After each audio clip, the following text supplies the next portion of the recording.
గ్రంథం 8వ అధ్యాయం 6వ వచనాన్ని మనం ఒకసారి ధ్యానిస్తే, నీ నీతికి తగినట్టుగా నీ నివాస స్థలమును వర్ధిల్ల చేయును.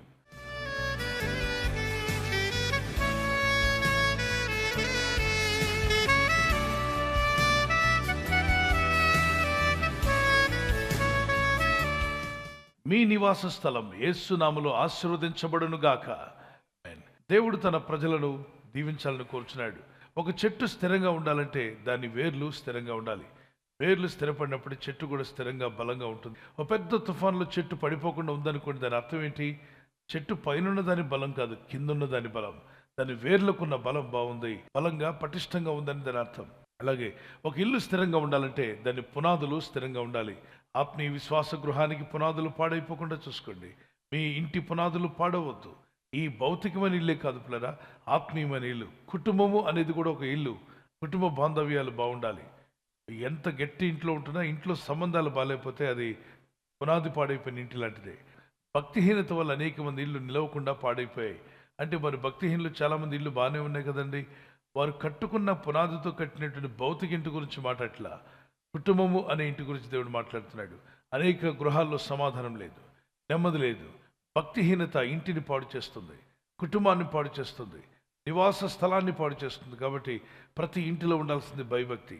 చాలామంది భక్తిని పక్కన పెట్టేసి భక్తి కొరకు, లోకం కొరకు, లోకాశల కొరకు జీవిస్తుంటారు, నష్టపోతారు. కనుక ప్రతి ఇంట్లో ఉండాల్సిన అందమైన వస్తువు ఏదైనా ఉందంటే అది భక్తి. భయభక్తి కలిగి ఉండడం అనేది డెవలప్ చేసుకోవాలి. జ్ఞానం వలన ఇల్లు కట్టబడును, వివేచన వల్ల అది స్థిరపరచబడును. జ్ఞానం, అందుకే దేవుణ్ణి జ్ఞానం అడగండి. ఇల్లు కట్టబడుతుంది, వివేచన వల్ల అది స్థిరపరచబడుతుంది. తెలివి వలన దాని గదులు అమూల్యమైన విలువైన విషయాలతో నింపబడుతుందట. అంటే జ్ఞానము, వివేచన, తెలివి ఉంటేనే కుటుంబము, ఇల్లు బాగుంటుందా? అవును. కొందరు ఇల్లు కలహాలతో నిండిపోయి మరి అనురాగం అనేది పోగొట్టుకున్నారు. ఆ ఎఫెక్షన్స్ లేవు. ఒకప్పుడు పెళ్ళైన కొత్తలో ఒకటే ఎఫెక్షన్ ఉండేది, ఇప్పుడు ఏ ఎఫెక్షను లేదు. అనుమానాలు, భర్త మీద భార్యకు, భార్య మీద భర్తకు అనుమానాలు. మంచి మంచి సంబంధాలు కలిగిన వారు కూడా మీ యొక్క ఆత్మీయ గోడలు, మీ కుటుంబ గోడలు బేటలు పారేలా ఉంటున్నాయా? మీ పునాదులు పాడైపోతున్నాయా? అయితే మనసు మార్చుకోండి, కలహాలు ఆపేయండి, అనురోగాన్ని పెంచుకోండి, అనుమానాలు మానేయండి, భక్తిహీనతను విడిచిపెట్టండి. మరి ఏం కలిగి ఉంటే మా పునాది బాగుంటుంది ఇల్లు అన్నప్పుడు ఇంటికి ఉండాల్సిన పునాది ప్రేమ అనే దాని మీద కట్టబడాలి. 1 కొరింథీ 13వ అధ్యాయం 4 నుండి 8వ వచనం వరకు దేవుని ప్రేమ, అగాపేలో అద్భుతమైన ప్రేమ. ఆ ప్రేమతో మీ కుటుంబాన్ని కట్టుకుంటే మీ కుటుంబాలు బాగుంటాయి. అది ఉప్పొంగని ప్రేమ, అపకారాన్ని మనసులో పెట్టుకొని ప్రేమ, అది నిస్వార్థంగా ప్రేమించే ప్రేమ, అన్నిటినీ నమ్మే ప్రేమ. ఆ ప్రేమ మీలో ఉందో లేదో చెక్ చేసుకోండి. ఆ ప్రేమ అనే పునాది మీద కట్టుకోండి. దేవుడు ప్రేమ అయి ఉన్నాడు. ఈ కీర్తన మాతో కూడా కలిసి పాడండి. పరమును వీడిన ప్రేమ, ధరలో పాపిని వెదకిన ప్రేమ. పరమును వీడిన ప్రేమ, ధరలో పాపిని వెదకిన ప్రేమ. నన్ను కరుణించి ఆదరించి సేదదిచి నిత్య జీవమిచ్చి. నన్ను కరుణించి ఆదరించి సేదదిచి నిత్య జీవమిచ్చే. ఆశ్చర్యమైన ప్రేమ, కల్వరిలోని ప్రేమ.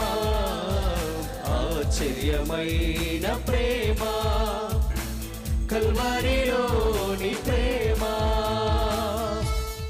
తప్పనిసరిగా కుటుంబాల్లో ప్రార్థన ఉండాలి, వివేచన ఉండాలి, భయభక్తి కలిగి ఉండాలి, సమాధానము. వీటి మీద మీ ఇల్లు కట్టబడితే మీ ఇల్లు స్థిరంగా ఉంటుంది. కొత్త ఇల్లు కొనుక్కున్నా ఇవి లోపిస్తే ఆ ఇంట్లో మనశ్శాంతి ఉండదు, సమాధానం ఉండదు. మీరు పాత ఇంట్లో ఉన్నా, కొత్త ఇంట్లో ఉన్నా, అద్దెంట్లో ఉన్నా, సొంత ఇంట్లో ఉన్నా, ఇవి మీ ఇళ్లలో ఉండాల్సినవి, మీ కుటుంబంలో ఉండాల్సినవి. మొదటిగా ప్రేమ అన్నాడు. దేవుడు ప్రేమ అయి ఉన్నాడు, మీరు కూడా ప్రేమ కలిగి ఉండండి. రెండవది కుటుంబ ప్రార్థన కలిగి ఉండండి. నీతి, ఈ రోజు నుండి దేవుని వాక్యం నమ్ముట, అది నీతి. వివేచన కలిగి ఉండండి, అది చాలా అవసరం. ఇంటిని స్థిరపరుస్తుంది, బ్రతుకుని స్థిరపరుస్తుంది. సమాధానం కలిగి ఉండండి, సమాధానాన్ని దేవుడు మీకు అనుగ్రహిస్తాడు. దయ కలిగి ఉండండి, భయభక్తి కలిగి ఉండండి. పరిశుద్ధాత్మ నడిపింపుకు లోబడినట్లయితే ఈ 7 విధాలైన అద్భుతమైన విషయాలు మీ ఇంటి పునాదిలో ఉండునుగాక. ఇలాంటి వాటి మీద నా ఇల్లు, నా కుటుంబము, నా ఆత్మీయ జీవితం కట్టబడాలి అన్నవారు can you lift up your hand? ప్రార్థన చేసుకుందాం. పరిశుద్ధమైన మా తండ్రి, నీ ప్రజలు ఎవరైతే ఈ వాక్యానికి లోబడి ప్రార్థిస్తున్నారో, నా ప్రభు ఇంటి పునాదులు స్థిరంగా ఉండాలి, ప్రేమ, సమాధానం, వివేచన, జ్ఞానము, దేవుని యందు భయభక్తి కలిగి కట్టబట్టుకు సాయం చేయండి. ఏ ఇంట్లో ఇవి లోపించాయో వారికి అవన్నీ దయచేయమని అడుగుతున్నాను తండ్రి. ఏ ఇల్లు అయితే పునాదులు పాడు చేసుకున్నారో వారిని క్షమించి బాగు చేయనైనా. పడిపోయిన కుటుంబాలను మళ్ళీ తిరిగి నిలబెట్టండి. విడిపోయిన వారిని కలపండి. విడిపోవాలి అనుకున్న వారిలో దురాలోచన వెళ్ళగొట్టండి. సమాధానం దయచేయండి. ఆత్మీయ కుటుంబాన్ని కట్టండి.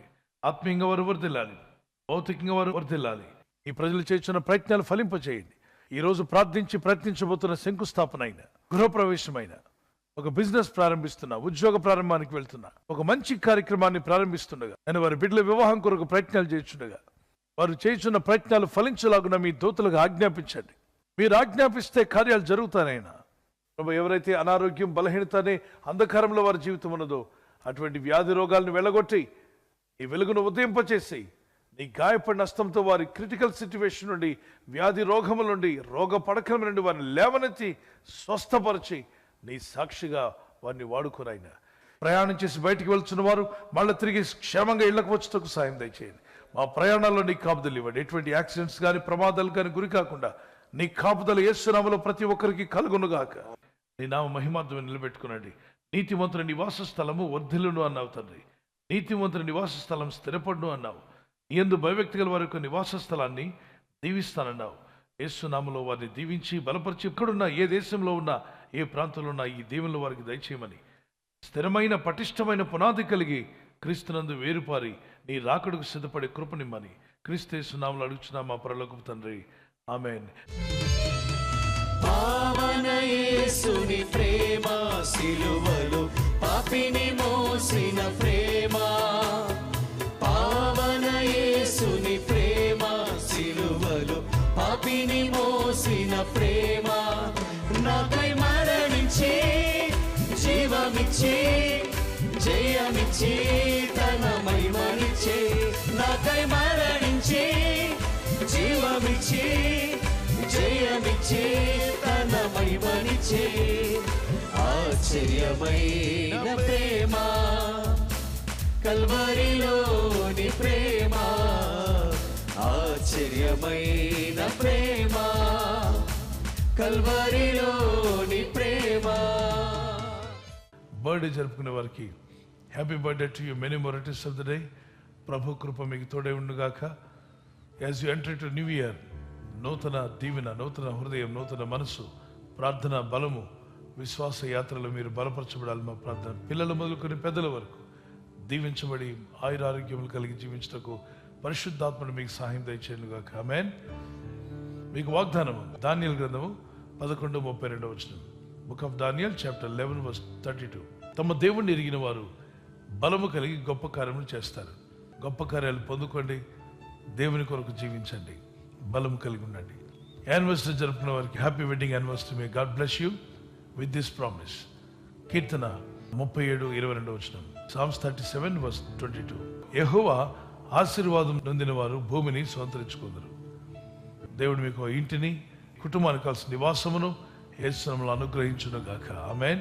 ప్రభువైన దేవుడు ఈ వాగ్దానంతో మిమ్మల్ని దీవించి బలపరిచి దంపతులను మిమ్మల్ని నిలబెట్టును గాక. ఈ ఛానల్ మీరు సబ్స్క్రైబ్ చేసుకోవడం వలన 2 పనులు జరుగుతున్నాయి. ఒకటి, సువార్త జరుగుతున్నది, ఆత్మలు రక్షించబడుతున్నాయి. రెండవది, పేదలకు, అనాథలకు ఈ ఛానల్ ద్వారా సహకారం అందించడం జరుగుతుంది. మనం సబ్స్క్రైబ్ చేసుకోవడం వలన అందరికీ సహాయం చేసిన వారమవుతున్నాం. ఖచ్చితంగా ఈ యూట్యూబ్ ఛానల్ ను సబ్స్క్రైబ్ చేసుకొని బెల్ బటన్ ను క్లిక్ చేయండి. మీకు వెంటనే మెసేజెస్ పంపబడతాయి.